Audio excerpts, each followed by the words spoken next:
2021년 늦가을 동아시아 공급망 지표에서 이상한 숫자가 하나 등장했습니다. 그것은 반도체 수율이나 히토류 매장량처럼 거창한 데이터가 아니었습니다. 디젤 차량의 배기가스를 정화하는 데 쓰이는 평범한 화학물질, 요소수의 재고량에 관한 숫자였습니다. 저는 도쿄에서 글로벌 공급망을 분석하는 전략가 사카모토 하루토입니다. 교토에서 공공정책을 가르치는 아버지를 둔 덕에 저는 어릴 때부터 일본이 만들어온 정교한 질서와 세밀한 표준이 세계의 모범이라고 믿어 의심치 않았습니다. 제게 세상은 예측 가능한 시스템이었습니다. 미국이 판을 짜고 유럽이 규범을 만들며 일본이 품질을 보증하는 안정된 구조 말입니다. 솔직히 말해 저는 오랫동안 이 기존 국제 질서의 견고함을 신뢰해 왔습니다. 팬데믹이나 무역 분쟁 같은 충격이 있더라도 시스템의 복원력은 결국 모든 것을 제자리로 돌려놓을 것이라고 생각했습니다. 약간의 균열은 있을지언정 그 근간이 송두리째 흔들리는 일은 없을 것이라고 믿었습니다. 하지만 그날 제 모니터에 나타난 한국의 요소수 재고량 데이터는 그 믿음을 더 이상 온전히 유지하기 어렵게 만들었습니다. 쌈주, 국가 전체의 물류 시스템이 멈추기까지 남은 시간이었습니다. 중국의 갑작스러운 요소 수출 통제 하나에 세계 10위권 경제대국의 동맥이 경화될 위기에 처한 것입니다. 도쿄의 동료들은 대부분 대수롭지 않게 여겼습니다. 일시적인 수급 불균형, 중국의 흔한 외교적 압박 카드 정도로 치부했습니다. 저 역시 처음에는 그렇게 생각했습니다. 결국 외교 채널과 시장 논리가 작동해 해결될 문제라고 우리는 논의했습니다. 위기 관리에 대한 우리의 사고방식은 늘 그런 식이었습니다. 신중한 분석, 다각적 검토, 그리고 합의에 기반한 점진적 대응. 그것이 우리가 배운 올바른 방식이었습니다. 그러나 진짜 문제는 그 다음에 드러났습니다. 위기 그 자체가 아니라 위기에 대응하는 각국의 속도에서 말입니다. 그날 나타난 작은 숫자는 단순한 물류 차질 경고가 아니었습니다. 그것은 우리가 굳게 믿어온 낡은 세계가 보내는 첫 번째 균열의 신호였습니다. 돌이켜보면 요소수 사태는 본진에 앞선 작은 전진에 불과했습니다. 그것은 이미 팬데믹으로 인해 약해질 대로 약해진 글로벌 공급망의 아킬레스건을 정확히 드러낸 사건이었습니다. 반도체 칩 부족으로 자동차 생산 라인이 멈춰서고 항구마다 컨테이너선이 발이 묶이는 물류 대란이 이어졌습니다. 수십 년간 효율성이라는 단 하나의 목표를 위해 정교하게 구축된 거대한 기계가 곳곳에서 삐걱거리기 시작한 것입니다. 과거의 위기는 예측 가능한 범위 안에 있었습니다. 금융위기, 육아파동, 특정 지역의 분쟁, 모두 기존의 매뉴얼로 대응할 수 있는 문제들이었습니다. 하지만 2020년 이후의 세상은 달랐습니다. 위기는 더 이상 단일한 사건이 아니라 서로 꼬리를 물고 연쇄적으로 발생하는 복합적인 현상이 되었습니다. 공급망의 한쪽 끝에서 일어난 작은 나비 효과가 반대편에서는 거대한 폭풍을 일으켰습니다. 이 복합 위기 앞에서 우리가 신뢰했던 거대한 기계, 즉 기존의 국제 질서는 당황스러울 정도로 느리게 반응했습니다. 워싱턴, 도쿄, 브뤼셀, 베이징의 회의실에서는 수많은 논의가 오고 갔습니다. 위기 진단 보고서가 쏟아졌고 새로운 위원회가 조직되었습니다. 모두가 회복력 있는 공급망과 전략적 자율성을 이야기했습니다. 하지만 현장에서 체감하는 변화는 거의 없었습니다. 말은 많았지만 구체적인 행동은 더뎠습니다. 마치 거대한 유조선이 방향을 틀기 위해 끝없이 넓은 바다가 필요한 것처럼 기존 강대국들의 대응은 거대하고 신중했으며 그래서 필연적으로 느렸습니다. 저는 그들의 무력함을 탓하는 것이 아닙니다. 다만 세상의 변화 속도를 그들의 시스템이 더 이상 따라잡지 못하고 있다는 사실을 목격하고 있었을 뿐입니다. 우리가 신뢰했던 기존 강대국들은 각자 익숙한 그리고 결국에는 한계가 명확한 방식으로 움직였습니다. 각국의 대응은 그들의 국력과 시스템의 특징을 고스란히 보여주었지만 동시에 그 명백한 한계 또한 드러냈습니다. 미국은 가장 강력했습니다. 반도체 과학법과 같은 거대한 산업 정책을 내놓으며 판을 바꾸려 했습니다. 자금력과 기술력, 동맹 네트워크를 총동원하는 모습은 여전히 세계 유일의 초강대국다웠습니다. 하지만 그 힘은 너무 무거웠습니다. 하나의 법안이 통과되기까지 수많은 정치적 타협과 행정 절차를 거쳐야 했고 실제 예산이 집행되어 공장이 지어지기까지는 더 많은 시간이 필요했습니다. 강력하지만 느리고 절차가 복잡했습니다. 제가 속한 일본은 정교했습니다. 각 기업들은 위기관리 매뉴얼을 꺼내들고 공급망 다변화를 위한 검토에 들어갔습니다. 탈중국과 경제 안보를 주제로 한 수많은 포럼이 열렸습니다. 우리는 문제의 본질을 정확히 분석하고 완벽한 대안을 찾으려 했습니다. 하지만 그 정교함이 오히려 발목을 잡았습니다. 오랜 기간 형성된 계열사 중심의 수직적 구조와 리스크를 극도로 회피하는 문화는 과감한 결정을 주저하게 만들었습니다. 정교하지만 낡은 구조에 갇혀 유연성이 부족했습니다. 중국은 거대하고 단호했습니다. 공급망을 무기화하는 동시에 쌍순환 전략을 내세우며 자립 경제 구축에 나섰습니다. 당이 결정하면 국영기업과 인민이 일사불란하게 움직이는 모습은 공포스러울 정도의 효율성을 보여주었습니다. 하지만 제로 코로나 정책으로 상하이 항구를 예고 없이 봉쇄하는 모습에서 보듯 그들의 효율성은 예측 불가능성을 담보로 한 것이었습니다. 누구도 그들의 다음 행동을 예측할 수 없었고 이는 전략적 파트너로서의 신뢰도를 근본적으로 훼손했습니다. 거대하지만 전략적 신뢰도가 낮았습니다. 유럽은 표준을 제시하고 연대하려 했습니다. 유럽 핵심 원자재법과 같은 공동의 규범을 만들어 위기에 대응하려 했습니다. 단일 시장의 힘을 이용해 역내 공급망을 강화하려는 시도는 합리적이었습니다. 하지만 27개국의 각기 다른 이해관계를 조율하는 과정은 지난했습니다. 독일의 산업계와 프랑스의 농업계, 동유럽의 안보 우려가 뒤섞이며 신속한 결정을 내리지 못했습니다. 표준화되어 있지만 결단력이 부족했습니다. 마치 노련하지만 나이든 의사들이 낡은 처방전으로 신종 질병을 치료하려는 모습을 보는 듯 했습니다. 모두가 최선을 다하고 있었지만 누구도 제대로 된 해답을 내놓지 못하고 있었습니다. 바로 그 전략적 교착 상태의 한가운데서 서울에서 온 짧은 보고서 한 통이 제 책상 위에 놓였습니다. 보고서는 간결했습니다. 한국 요소수 사태 3주 만에 공급망 정상화. 저는 그 숫자를 보는 순간 말을 멈췄습니다. 3주, 불가능한 숫자였습니다. 한 국가의 필수 산업 물자를 그것도 단일 국가, 중국에 97%를 의존하던 품목을 이토록 짧은 시간 안에 대체 공급망을 확보하고 시장을 안정시켰다는 의미였습니다. 우리 팀이 시뮬레이션한 최상의 시나리오는 최소 3개월이었습니다. 그것도 정부와 기업이 한치의 오차도 없이 완벽하게 협력한다는 비현실적인 가정에서 말입니다. 회의실의 공기가 갑자기 무거워졌습니다. 동료들 역시 그 숫자가 가진 함의를 깨닫기 시작했습니다. 누군가 불가능하다며 고개를 저었고 다른 누군가는 데이터의 신뢰성에 의문을 제기했습니다.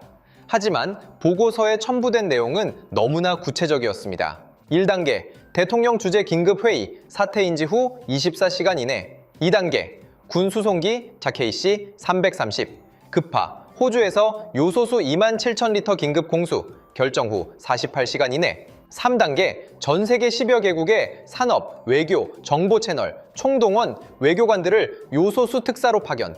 4단계 기업 롯데 정밀화학 등 이제 글로벌 네트워크를 활용, 베트남 등 대체 공급선 확보. 5단계 정부의 긴급 예비비 투입, 운송비 및 구매 가격 차액 보전. 이것은 우리가 알던 방식의 위기 대응이 아니었습니다. 신중한 검토나 점진적인 해결책이 아니었습니다. 마치 전시 작전을 방불케 하는 속도와 결단력이었습니다. 정부는 행정 절차를 무시하듯 움직였고 기업은 국익을 위해 손해를 감수하는 것처럼 보였습니다. 군과 민간, 외교와 산업이 하나의 목표를 위해 유기적으로 결합된 모습이었습니다.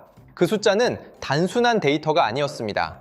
그것은 우리가 간과하고 있던, 어쩌면 의도적으로 무시하고 싶었던 새로운 현실에 대한 선언이었습니다. 세계가 낡은 시스템의 한계 속에서 허우적거릴 때 어떤 나라는 전혀 다른 운영체제로 움직이고 있다는 강력한 증거였습니다. 그날 밤 저는 교토의 아버지께 전화를 걸었습니다. 평소처럼 안부를 묻고 최근 일본 경제에 대한 이야기를 나누었지만 제 마음속에는 다른 질문이 맴돌고 있었습니다. 그리고 마침내 저는 조심스럽게 입을 열었습니다. 아버지, 저희가 한국에 대해 뭔가 크게 잘못 알고 있었던 것 같습니다. 수화기 너머로 잠시 침묵이 흘렀습니다. 아버지는 일본의 전후 성장을 이끈 세대의 학자였습니다. 그에게 일본의 시스템은 오랜 세월에 걸쳐 완성된 안정성과 신뢰성의 결정체였습니다. 반면 한국은 늘 빠르지만 깊이가 부족한 추격자로 인식되었습니다. 아버지는 제 말에 동의하지 않았습니다. 하루토, 그건 임기응변일 뿐이다. 원칙과 절차를 무시한 대응은 장기적으로 더 큰 문제를 낳을 수 있어. 시스템의 안정성이란 위기 앞에서도 흔들리지 않는 예측 가능성을 의미하는 것이지 무조건 빠른 것만이 능사가 아니다. 그의 말은 틀리지 않았습니다. 저 역시 그렇게 배워왔습니다. 하지만 저는 반박하지 않을 수 없었습니다. 하지만 아버지, 지금 세상은 예측 가능한 위기가 오는 세상이 아닙니다. 예측 불가능한 위기가 일상화된 세상에서는 위기를 빠르게 해결하는 능력 자체가 새로운 형태의 안정성 아닐까요? 리스크를 완벽하게 회피하려다 골든타임을 놓치는 것보다 과감한 결정으로 피해를 최소화하는 것이 더 중요한 시대일지도 모릅니다. 우리의 대화는 평행선을 달렸습니다. 아버지는 한국의 대응을 위험한 도박으로 보았고 저는 그것을 과감한 전략적 결단으로 보았습니다. 아버지는 일본의 신중함을 성숙함이라 불렀고 저는 그것을 경직성이라 느꼈습니다. 세대 간의 시각 차이일 수도 있었지만 저는 그것이 단순히 세대의 문제가 아니라고 직감했습니다. 그것은 우리가 세상을 바라보는 근본적인 패러다임의 차이였습니다. 전화를 끊고 난 뒤 저는 깊은 생각에 잠겼습니다. 그리고 문득 몇 년 전 큰 기대 없이 떠났던 서울 여행의 기억이 떠올랐습니다. 그저 한 번 보기나 하자는 가벼운 마음으로 떠났던 그 여행. 저는 그곳에서 이미 오늘 제기한 질문들의 답을 봤을지도 모릅니다. 단지 그때는 그것을 해석할 준비가 되어 있지 않았을 뿐입니다. 그 논쟁은 제 머릿속에 묻혀있던 서울의 기억들을 하나씩 수면 위로 끌어올리기 시작했습니다. 제 머릿속에 가장 먼저 떠오른 것은 서울에 도착했던 첫 순간 인천공항의 기억이었습니다. 교토에서 자라면서 저는 일본의 나리타나 하네다, 공항만큼 효율적이고 깔끔한 곳은 없을 것이라고 생각했습니다. 한국의 공항은 그저 빨리 성장한 나라의 번지르르한 시설 정도로 생각했습니다. 하지만 인천공항에 발을 딛는 순간부터 모든 것이 달랐습니다. 웅장함 때문이 아니었습니다. 눈에 보이지 않는 어떤 시스템이 저를 물 흐르듯 움직이게 만들었습니다. 입국 심사는 놀랍도록 빠르게 진행되었고 수화물은 기다릴 틈도 없이 컨베이어 벨트에 나타났습니다. 공항철도는 정확한 시간에 도착했고 서울 도심까지의 이동은 단 한 번의 환승으로 매끄럽게 연결되었습니다. 무엇보다 인상 깊었던 것은 기다림의 부재였습니다. 어딜 가도 사람이 북적였지만 저는 거의 기다릴 필요가 없었습니다. 모든 동선은 최적화되어 있었고 모든 서비스는 마치 저를 위해 미리 준비된 듯 했습니다. 저는 그때 그저 편리하다고만 생각했습니다. 일본의 공항도 효율적이지만 그 효율성은 인간이 시스템에 맞추는 방식이었습니다. 줄을 서고 안내에 따르고 정해진 절차를 엄수하는 것이 미덕이었습니다. 하지만 인천공항은 시스템이 인간의 움직임을 예측하고 최적화하는 방식 같았습니다. 그때는 별다른 의미를 두지 않았던 이 경험이 요소수 사태 이후 저를 사로잡았던 속도와 효율성이라는 단어와 정확히 겹쳐졌습니다. 한국의 위기 대응 속도는 우연이나 예외적인 상황이 아니었습니다. 그것은 이미 그들의 사회 시스템 전반에 깊이 뿌리내린 하나의 문화이자 철학이었습니다. 사람이 기다리지 않게 하는 것, 시간을 최대한 절약하는 것이 그들의 시스템 설계의 핵심 목표였던 것입니다. 저는 그저 그 표면적인 효율성에 감탄했을 뿐 그 아래에 숨겨진 의도와 목적을 읽어내지 못했습니다. 이러한 속도는 단지 하드웨어적인 인프라에만 국한된 것이 아니었습니다. 그것은 그들이 미래를 사고하고 결정하는 방식에도 고스란히 스며들어 있었습니다. 요소수 사태를 재조명하며 저는 한국의 대응이 단순히 빠른 임기응변을 넘어선 고도로 계산된 속도 전략임을 깨달았습니다. 그들은 위기가 발생하자마자 상황을 국가안보 문제로 격상시켰습니다. 산업통상자원부, 외교부, 국방부, 그리고 대통령실까지 일사불란하게 움직였습니다. 각 부처가 자신의 영역에서만 판단하는 것이 아니라 전체적인 그림 속에서 목표를 공유했습니다. 제가 특히 주목한 것은 정부와 민간 기업 간의 협력 방식이었습니다. 일본의 경우 정부는 기업에 협조를 요청하고 기업은 내부 절차를 거쳐 검토하는 것이 일반적입니다. 이는 시간이 오래 걸리고 최종 결정까지 수많은 변수가 발생합니다. 하지만 한국은 달랐습니다. 롯데정 미러학 같은 주요 기업들은 정부의 요청을 사실상 명령으로 받아들이고 즉각적인 행동에 나섰습니다. 기업의 해외 네트워크를 총동원해 대체 공급선을 물색했고 정부는 파격적인 지원을 아끼지 않았습니다. 가격이 오르더라도 국가 전체의 물류가 멈추는 것보다는 훨씬 낫다는 전략적 판단이 순식간에 이루어진 것입니다. 특히 대담했던 것은 정부의 재정 투입 결정이었습니다. 요소수 운송비와 구매 가격 차액을 정부 예비비로 보전하겠다는 것은 시장의 논리보다는 국가 전체의 위기 극복을 우선하는 파격적인 조치였습니다. 이는 단순한 재정 지원을 넘어 민간 기업이 리스크를 감수하고 움직일 수 있도록 하는 강력한 신뢰의 신호였습니다. 이러한 결정은 일반적인 행정 절차로는 도저히 며칠 안에 이루어질 수 없는 것이었습니다. 그들은 관료적 프로세스를 단축하기 위해 과감한 결단을 내렸습니다. 이는 저에게 큰 충격으로 다가왔습니다. 일본에서는 재정 투입 하나에도 수많은 국회 논의와 여론 수렴 과정을 거칩니다. 그 모든 과정이 민주주의의 가치라고 배워왔지만 동시에 그것이 위기 앞에서 우리의 발목을 잡는다는 것도 부인할 수 없었습니다. 한국은 민주주의 국가임에도 불구하고 위기 앞에서는 상상 이상의 집중력과 실행력을 보여주었습니다. 그들의 속도는 단순한 급함이 아니라 국가의 생존을 위한 하나의 전략적 도구였습니다. 그리고 그 대담한 전략은 곧바로 가시적인 결과로 이어졌습니다. 한국의 신속하고 과감한 대응은 즉각적인 결과로 나타났습니다. 3주 만에 요소수 공급망은 거의 정상화되었고 한때 마비될 뻔했던 물류 시스템은 다시 활기를 되찾았습니다. 생산 라인은 멈추지 않았고 국민들의 일상은 큰 혼란 없이 유지될 수 있었습니다.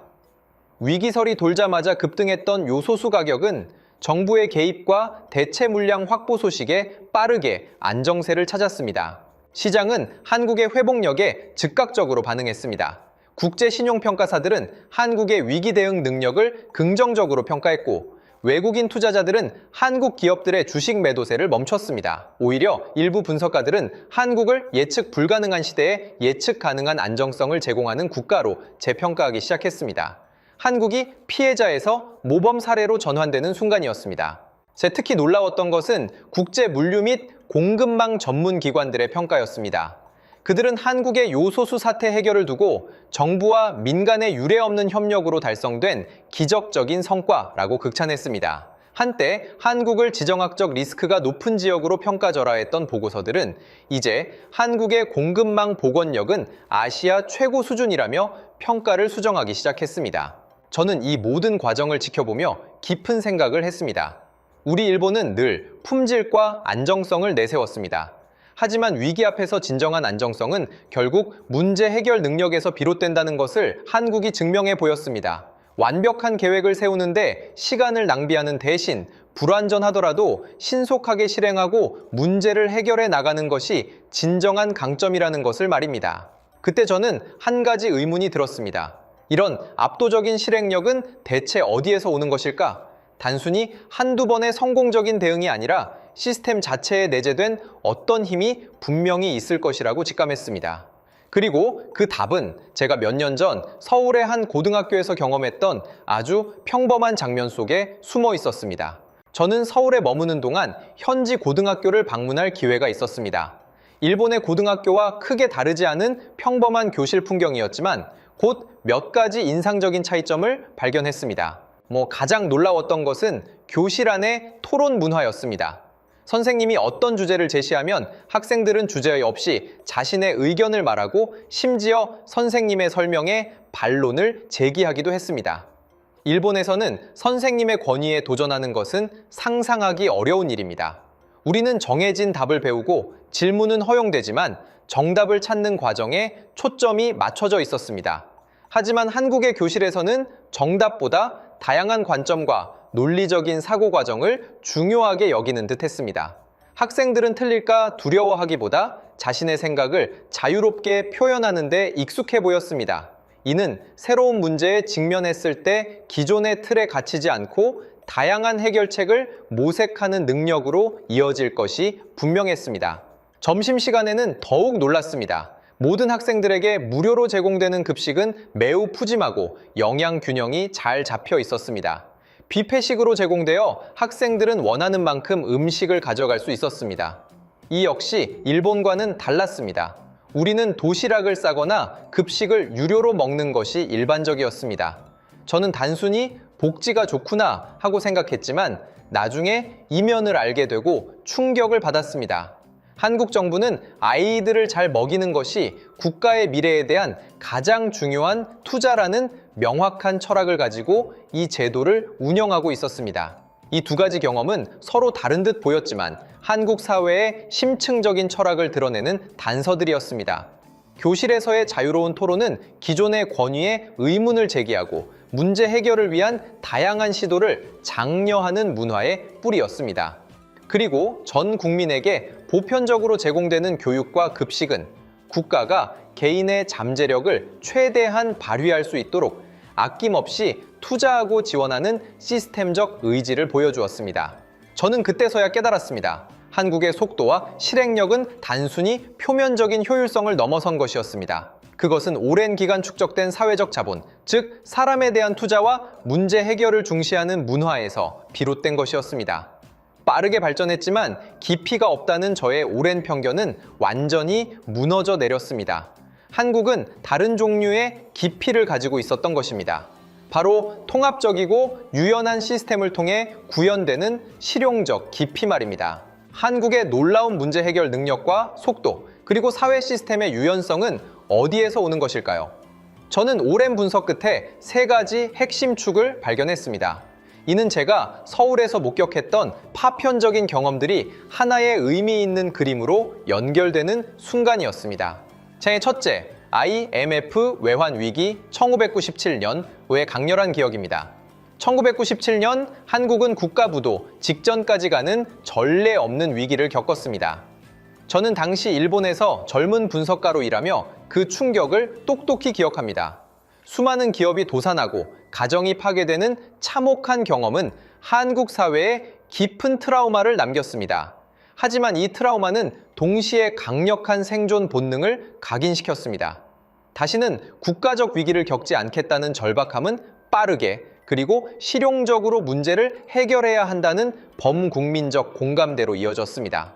이는 한국 사회 전반에 깔린 위기감과 속도에 대한 집착의 뿌리가 되었습니다. 요소수 사태 때 보였던 정부와 민간의 초고속 대응은 이러한 위기 극복 DNA가 발현된 결과였습니다. 둘째, 초연결 사회를 가능하게 하는 전 국민 디지털 인프라와 문화입니다. 한국은 세계 최고 수준의 인터넷 속도와 스마트폰 보급률을 자랑합니다. 단순히 기술적인 우위를 넘어 모든 사회 서비스가 디지털 플랫폼 위에서 유기적으로 작동합니다. 공공 서비스, 금융결제, 대중교통, 음식 배달 등 모든 일상생활이 스마트폰 하나로 연결됩니다.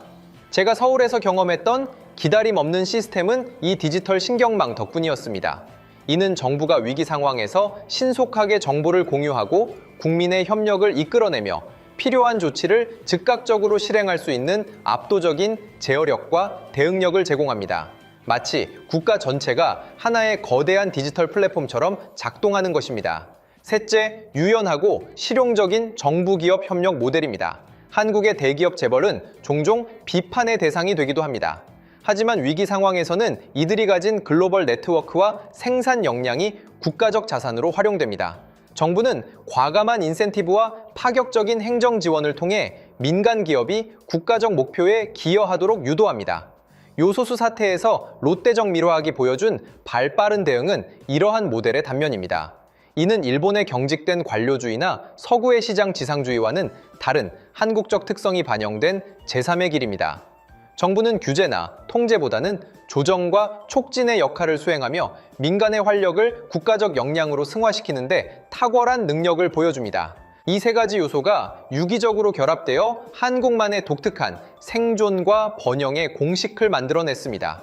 그들은 깊이가 없는 빠른 성장을 한 것이 아니었습니다. 그들은 기존과는 다른 차원의, 즉 실용적 깊이를 가진 새로운 방식의 시스템을 구축했던 것입니다. 이 깨달음은 제가 한국을 바라보는 시선을 완전히 바꾸어 놓았습니다. 그리고 이 역량은 이제 훨씬 더 큰 무대, 바로 글로벌 반도체 전쟁에서 시험대에 오르고 있습니다. 요소수 사태가 한국의 위기 대응 능력을 보여준 리허설이었다면 전 세계를 뒤흔든 반도체 전쟁은 그들의 역량이 시험대에 오르는 본무대였습니다. 미국은 자국 내 생산 강화를 위해 공격적인 반도체 법안을 추진했고, 중국은 첨단 기술 자립을 위해 막대한 투자를 아끼지 않았습니다. 일본과 유럽 역시 뒤늦게 자국 내 반도체 생태계 복원을 외쳤습니다. 한국은 이 거대한 두 고래 사이에서 샌드위치 신세가 될 위기에 처했습니다. 세계 최고 수준의 메모리 반도체 기술을 보유하고 있음에도 불구하고 미중 갈등의 최전선에 서게 된 것입니다. 미국은 한국 기업들에게 중국 내 투자를 제한할 것을 요구했고, 중국은 한국의 기술 의존도를 낮추기 위해 전방위적인 압박을 가했습니다. 이러한 전례 없는 압력 속에서 한국 정부와 삼성전자, SK하이닉스 같은 반도체 기업들은 대담하고 위험한 결정을 내렸습니다. 일본과 유럽이 자국 내 반도체 공장 유치를 위해 미온적인 태도를 보이며 눈치 보기에 급급할 때 한국은 달랐습니다. 삼성전자는 미국의 대규모 인센티브에 화답하여 텍사스주 테일러시에 170억 달러 규모의 최첨단 파운드리 공장 건설을 결정했습니다. 이는 단순한 투자를 넘어 미국의 요구에 대한 전략적 동맹의 의지를 보여주는 동시에 한국 반도체 산업의 미래를 걸었던 위험한 도박이었습니다. 더욱 놀라운 것은 이 결정이 내려진 시점이었습니다. 팬데믹으로 인한 공급망 혼란과 인플레이션 압력이 최고조에 달했던 시기였습니다. 불확실성 속에서 수십조 원의 투자를 결정하는 것은 엄청난 용기와 확신이 없이는 불가능한 일이었습니다. 이는 단기적인 이윤 추구를 넘어 대한민국의 미래 산업 패권을 지키겠다는 확고한 국가적 의지의 표현이었습니다. 한국은 단순히 외부 압력에 반응한 것이 아니라 스스로의 생존과 성장을 위한 전략적 방향을 제시했습니다. 저는 이들의 결정을 보며 아버지가 했던 말을 떠올렸습니다. 위험한 도박. 하지만 이 도박은 단순한 우연이 아니었습니다. 철저한 분석과 과감한 실행력이 결합된 한국 특유의 전략적 리스크 감수였습니다. 그들은 불확실한 미래를 예측하기보다는 그 미래를 스스로 만들어 나가려는 의지를 보여주었습니다. 그리고 이러한 움직임은 곧 국제사회의 반응으로 이어졌습니다. 한국의 반도체 산업이 보여준 과감한 행보는 국제사회에 강렬한 인상을 남겼습니다.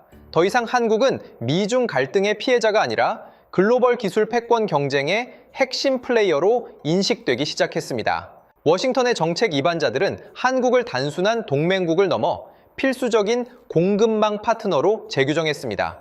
과거에는 주로 군사안보 동맹의 관점에서 한국을 바라봤지만 이제는 첨단 기술과 경제안보의 핵심 축으로 인식하기 시작한 것입니다. 미국 상무부 장관은 여러 차례 공개석상에서 한국의 반도체 기업들은 글로벌 공급망 안정에 결정적인 역할을 하고 있다고 언급하며 한국의 역할을 높이 평가했습니다. 유럽연합 EEE자 역시 한국의 모델에 주목하기 시작했습니다. 브뤼셀에서는 전략적 자율성을 외치면서도 정작 반도체와 핵심 원자재 확보에 어려움을 겪던 유럽 국가들은 한국의 신속한 위기 대응 능력과 정부 민간 협력 모델에 관심을 보였습니다. 유럽의 한 고위 관료는 비공개 회의에서 우리는 서울의 속도를 배워야 한다고 발언하며 한국의 민첩한 의사결정 시스템을 벤치마킹 대상으로 지목했습니다. 글로벌 컨설팅 기업들의 보고서에서도 한국에 대한 평가가 달라졌습니다. 메이드 인 코리아는 더 이상 단순히 가성비 좋은 제품을 넘어 위기에도 굴하지 않는 안정적인 공급망의 상징으로 자리 잡기 시작했습니다.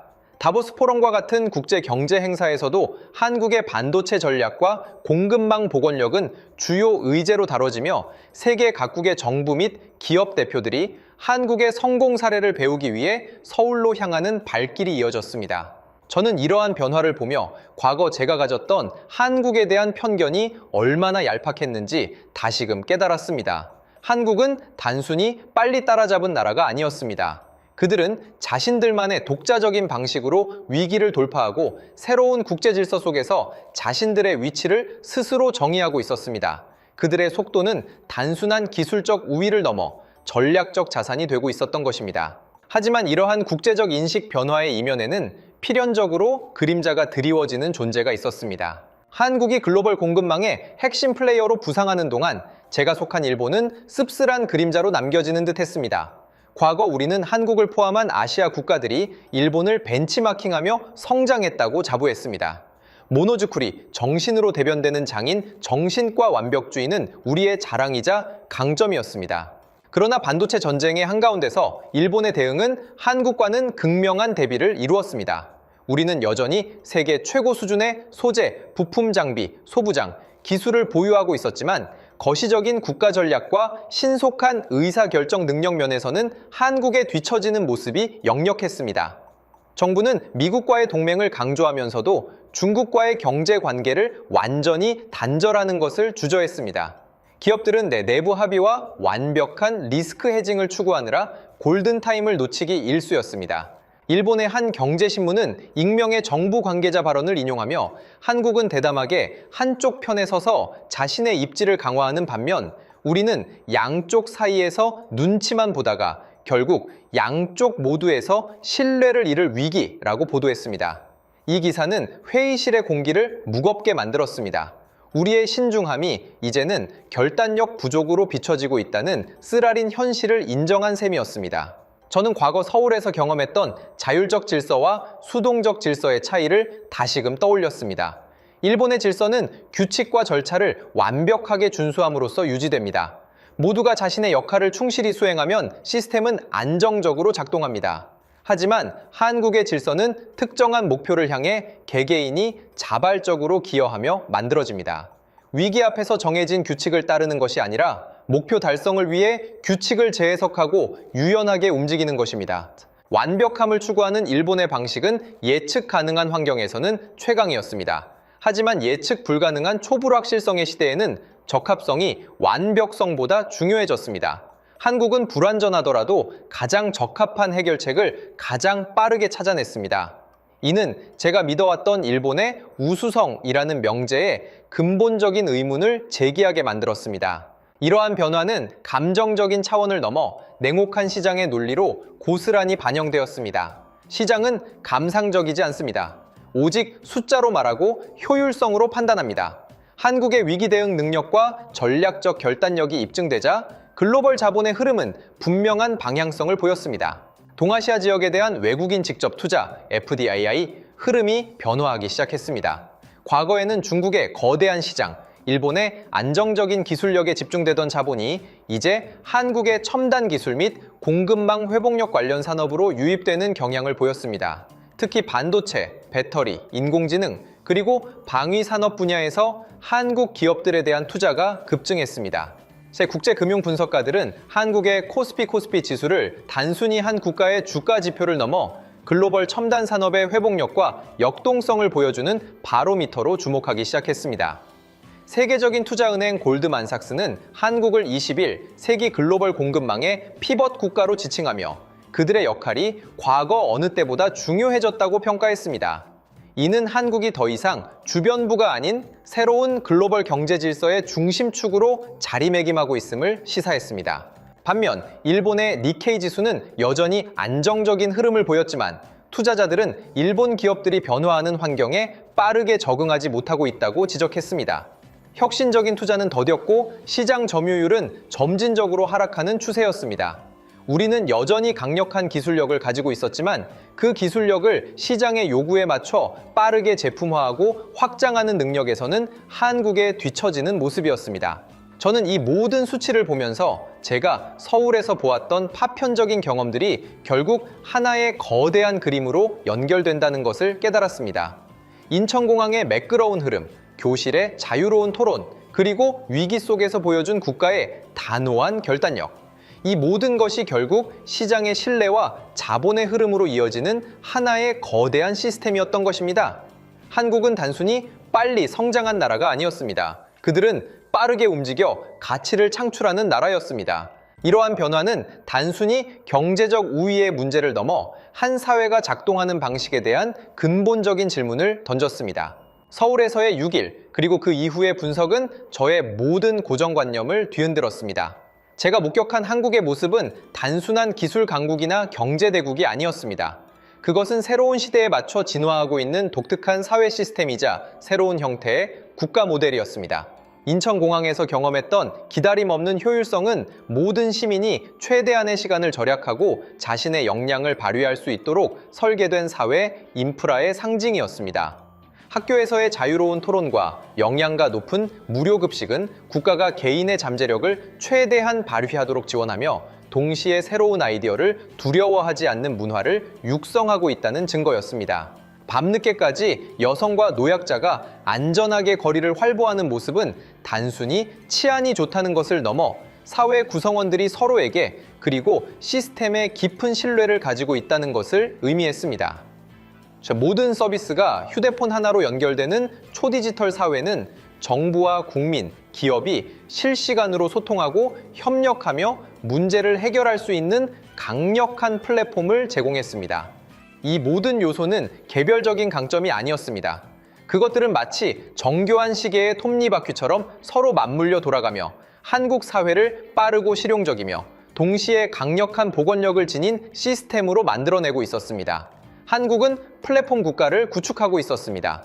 정부는 효율적인 하드웨어, 인프라와 소프트웨어, 법규를 제공하고 그 위에서 국민과 기업은 자유롭게 혁신하고 경쟁하며 문제를 해결하는 모델이었습니다. 저는 일본이 수십 년간 고수해온 느리지만 완벽한 방식이 더 이상 최선의 답이 아니라는 것을 깨달았습니다. 예측 불가능성이 일상화된 시대에는 빠르고 실용적이며 신뢰할 수 있는 모델이 오히려 더 큰 경쟁력을 가질 수 있다는 것을 한국이 증명하고 있었습니다. 이것은 더 이상 누군가가 누군가를 따라잡는 이야기가 아니었습니다. 오히려 누군가가 새로운 길을 개척하고 다른 이들이 그 길을 따를 준비를 해야 하는 이야기였습니다. 저는 이제 확신합니다. 세계는 한국을 너무 오랫동안 과소평가했습니다. 그들은 단순히 한강의 기적이라 불리는 경제 성장을 이룬 나라가 아니었습니다. 한국은 구시대적 모델들이 한계를 드러내는 21세기에 새로운 형태의 국가적 역량을 증명해 보였습니다. 그들의 힘은 거창한 구호나 이상론이 아니라 위기 속에서 입증된 실제적 능력에서 나왔습니다. 다시 한번 기존 강대국들과 한국을 비교해 봅시다. 미국, 강력하지만 거대한 정치적, 행정적 절차에 묶여 느리게 움직입니다. 한국은 훨씬 더 빠르게 문제에 대응하고 실행합니다. 일본, 정교하고 안정적이지만 낡은 구조와 위험 회피 문화에 갇혀 유연성이 부족합니다. 한국은 훨씬 더 유연하고 민첩하게 변화에 적응합니다. 이 중국, 거대하고 단호하지만 그들의 예측 불가능성과 일방적인 결정은 전략적 신뢰도를 떨어뜨립니다. 한국은 훨씬 더 신뢰할 수 있는 파트너로서 예측 가능한 방식으로 행동합니다. 유럽, 표준화와 연대를 추구하지만 다양한 이해관계에 묶여 결단력이 부족합니다. 한국은 훨씬 더 결단력 있고 실용적인 해결책을 제시합니다. 한국의 모델은 완벽하지 않을 수도 있습니다. 그들 역시 사회적 갈등이나 지정학적 위험으로부터 자유롭지 않습니다. 하지만 이들이 보여준 빠르고 실용적이며 신뢰할 수 있는 국가 운영 방식은 혼돈의 시대를 살아가는 세계의 새로운 표준을 제시하고 있습니다. 그들은 불확실성 속에서 가장 효율적으로 문제를 해결하고 동시에 새로운 기회를 포착하는 방법을 체득했습니다. 이것은 더 이상 과거의 프레임으로 해석할 수 없는 현상이었습니다. 한국은 더 이상 아시아의 작은 용이나 모방 국가가 아닙니다. 그들은 글로벌 공급망의 핵심 축이자 미래형 국가 모델의 선구자가 되고 있습니다. 그들의 성공은 단순히 경제 지표상의 상승을 넘어 국제 질서의 작동 방식 자체에 영향을 미치기 시작했습니다. 이 모든 변화는 저 같은 한때 일본의 우월함을 믿었던 사람들에게는 받아들이기 힘든 현실이었을 것입니다. 6일간의 서울 방문, 그리고 그 이후 수년간의 분석은 저의 핵심적인 믿음을 산산조각 냈습니다. 저는 아버지를 통해 그리고 교육을 통해 일본이 아시아의 모든 국가가 따라잡아야 할 표준이며 한국은 그 표준을 열심히 배우고 따라오는 국가라고 생각했습니다. 저의 머릿속에는 늘 한국이 일본을 따라잡고 있다는 프레임이 있었습니다. 하지만 이제는 그 프레임이 완전히 뒤집혔습니다. 한국이 일본을 따라잡는 것이 아니라 한국은 이미 자신만의 새로운 길을 만들어 앞서 나가고 있으며 이제 일본이 한국으로부터 배워야 할 때라는 냉혹한 현실을 직시해야 했습니다. 이것은 단순히 누가 더 잘하고 못하고의 문제가 아니었습니다. 그것은 우리가 발딛고 있는 세계의 변화에 대한 인식의 문제였습니다. 일본은 정교하고 완벽한 시스템을 구축했지만 그 시스템은 변화에 대한 저항력이 강했습니다. 우리는 과거의 성공 방식에 너무 익숙해져 새로운 시도를 주저했습니다. 반면 한국은 과거의 트라우마를 동력 삼아 끊임없이 변화하고 적응하며 새로운 해법을 찾아왔습니다. 제가 서울의 밤거리를 걸으며 보았던 여성과 노약자가 안심하고 다닐 수 있는 모습은 단순한 치안의 문제가 아니었습니다. 그것은 시스템에 대한 깊은 신뢰와 공동체 의식이 바탕이 된 사회적 자본의 발현이었습니다. 이는 제가 생각했던 일본의 사회적 질서와는 다른 더 역동적이고 유기적인 형태의 질서였습니다. 저는 제 아버지가 여전히 일본 모델의 우수성을 굳게 믿는다는 것을 압니다. 그리고 제 주변의 많은 일본인들도 여전히 그 생각에서 벗어나지 못하고 있습니다. 하지만 저는 이제 감히 말할 수 있습니다. 6일간의 서울 경험은 제게 일본의 우월성에 대한 환상을 깨뜨린 것이 아니었습니다. 그것은 제게 미래 시대에 필요한 새로운 국가 모델에 대한 비전을 제시해 주었습니다. 우리는 더 이상 과거의 영광에 안주할 수 없습니다. 이제는 겸허하게 배우고 스스로를 변화시켜야 할 때입니다. 그렇다면 이러한 한국의 부상은 앞으로의 국제 질서에 어떤 의미를 가질까요? 한국의 부상은 단순히 한 국가의 성공 스토리를 넘어 21세기 국제 질서의 큰 흐름을 보여주는 중요한 지표입니다. 팬데믹과 미중 갈등, 기후 변화 등 전례 없는 복합 위기 속에서 낡은 강대국 모델들이 한계를 드러낼 때 한국은 속도 실용주의 신뢰성이라는 새로운 패러다임으로 도전장을 던졌습니다. 저는 이것이 새로운 국제 질서의 서막이라고 생각합니다. 더 이상 세계는 미국이나 중국, 유럽, 일본과 같은 특정 강대국의 모델만을 추종하지 않을 것입니다. 대신 각자의 강점을 바탕으로 위기에 민첩하게 대응하고 국민적 역량을 효과적으로 결집하며 국제사회에 신뢰를 줄 수 있는 새로운 유형의 중견 국가들이 등장할 것입니다. 한국은 바로 그 새로운 유형의 국가를 대표하는 선두주자입니다.